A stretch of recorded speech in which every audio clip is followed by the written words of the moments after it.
بسم اللہ الرحمن الرحیم۔ السلام علیکم۔ ابرار رشید آپ کی خدمت میں حاضر ہے۔ سب سے پہلے آپ سے درخواست کہ اگر ابھی تک آپ نے چینل کو سبسکرائب نہیں کیا تو سبسکرائب کر لیجئے، جو بیل آئیکن ہے اس کو ضرور پریس کیجئے گا۔ آپ کا شکریہ۔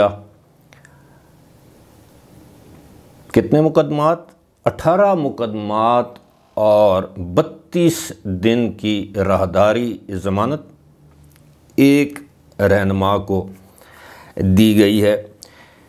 اس پر بات کریں گے جناب کہ یہ ضمانتوں کی فیکٹریاں، بلکہ ایک ہی فیکٹری ہے جہاں سے بہت زیادہ ضمانتیں دی جا رہی ہیں۔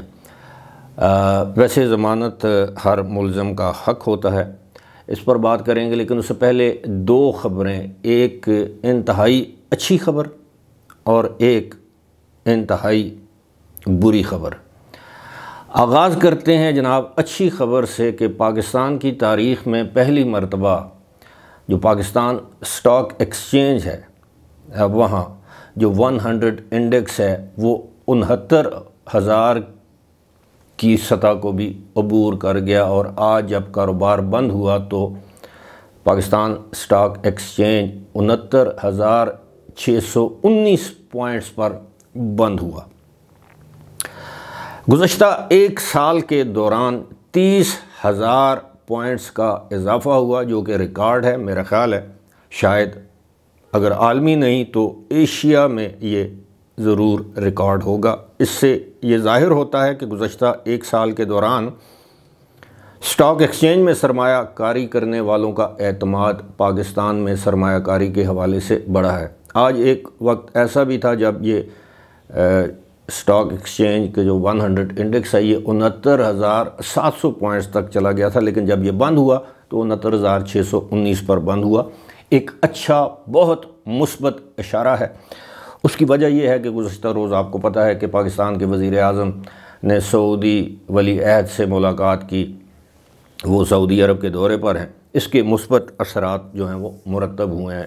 جو بری خبر ہے وہ بھی کراچی کے حوالے سے ہے۔ پاکستان کا سب سے بڑا شہر، اکنامک ہب، پاکستان کی معاشی شاہ رگ، وہاں ایسے لگتا ہے کہ جیسے سندھ حکومت کراچی میں اور دیگر جو سندھ کے علاقے ہیں وہاں امن و امان کی صورتحال کو قابو کرنے میں بری طرح ناکام ہو چکی ہے۔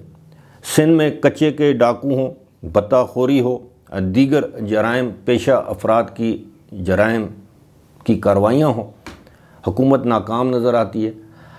دوسری جانب کراچی جو پاکستان کا سب سے بڑا شہر، جس طرح میں نے بتایا ہے، وہاں صرف رمضان کے مہینے میں 18 افراد کو ڈکیتی کی وارداتوں کے دوران مزاحمت پر قتل کیا گیا ہے۔ 18 افراد صرف رمضان میں۔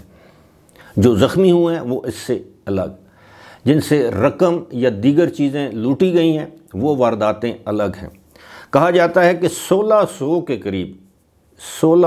کے قریب موبائل جو ہیں وہ چوری یا چھینے گئے ہیں۔ درجنوں کے حساب سے موٹر سائیکلیں چوری ہوئی ہیں یا چھینی گئی ہیں۔ اسی طرح کروڑوں کی آج بھی ایک واردات ہوئی ہے جس میں 2 افراد جاں بحق ہوئے ہیں، بلکہ میں تو کہوں گا رمضان کے مہینے میں شہید ہوئے ہیں، اور ان سے کوئی تقریباً 1.5-2 کروڑ روپیہ چھینا گیا ہے۔ کراچی جیسے شہر میں اب حکومت سندھ میں یہ تیسری ٹرم ہے، شاید پتہ نہیں چوتھی ٹرم ہے یہ پاکستان پیپلز پارٹی کی سندھ میں، لیکن بڑے دکھ اور افسوس سے یہ کہنا پڑتا ہے کہ کراچی جو ہے وہ دن بدن قتل و غارت گری کا ایک گڑھ بنتا ہوا نظر آ رہا ہے۔ ہماری تمام ہمدردیاں جو ہیں وہ کراچی میں رہنے والے تمام بہن بھائیوں کے ساتھ ہیں۔ اللہ تعالیٰ ان کو اپنی حفظ و امان میں رکھے، اللہ تعالیٰ انہیں محفوظ رکھے، اور دعا یہ بھی ہے کہ حکومت ان شر پسندوں، ان جرائم پیشہ عناصر کا کلا کما کرنے میں کامیاب ہو جائے۔ کچھ ایسی ہی صورتحال خیبر پختونخوا میں ہے، یہاں بھی حالات کچھ بہتر نہیں ہیں۔ یہاں پر بھی بتہ خوری اور دہشت گردی کی وارداتیں بڑے تواتر کے ساتھ ہو رہی ہیں۔ اللہ تعالیٰ پورے پاکستان کے تمام شہریوں کو اللہ تعالیٰ محفوظ رکھے، آمین۔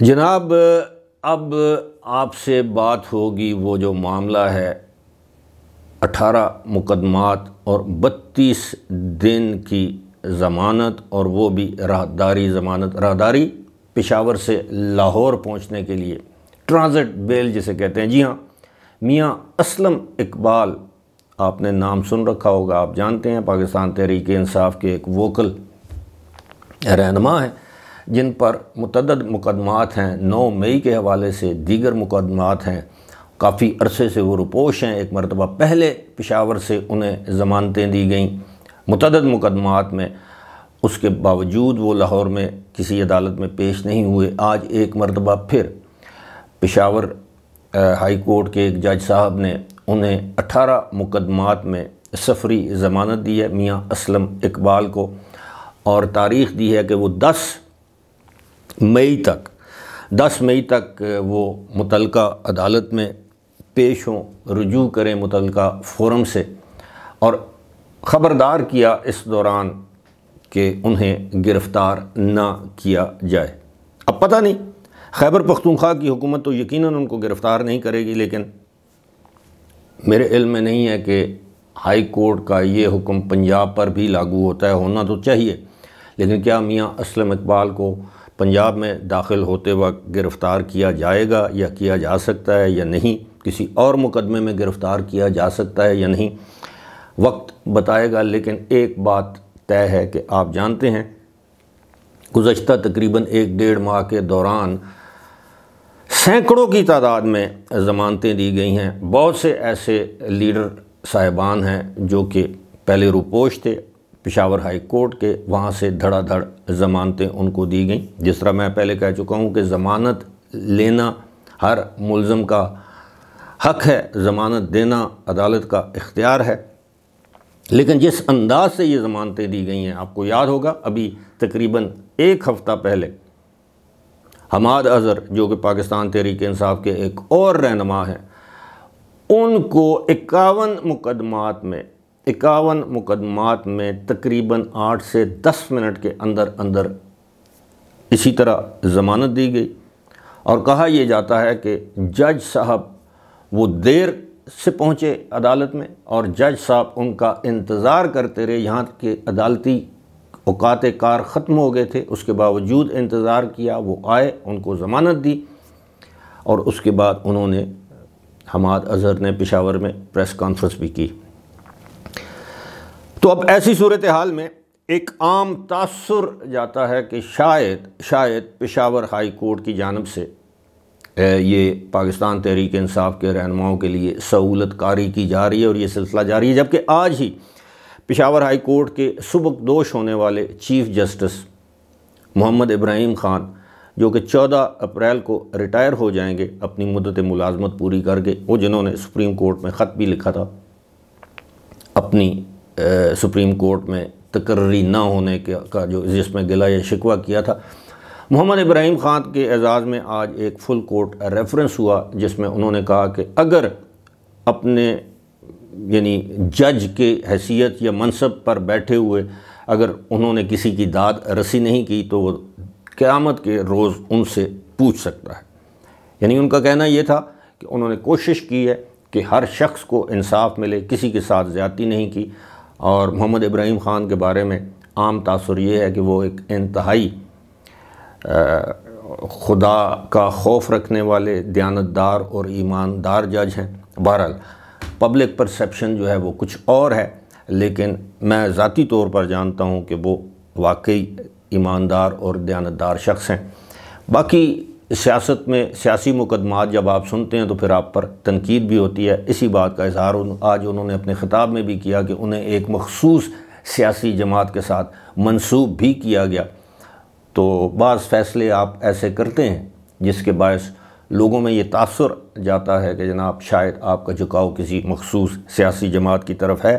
باقی اللہ جانے اور آپ جانے، یہ آپ کا اور اللہ کا معاملہ ہے۔ جس طرح آپ نے کہا کہ اگر آپ نے کوئی بطور جج کوئی زیادتی کی ہے تو قیامت کے دن اس کا حساب تو دینا پڑے گا۔ فی الحال مجھے دیجیے اجازت، خدا حافظ۔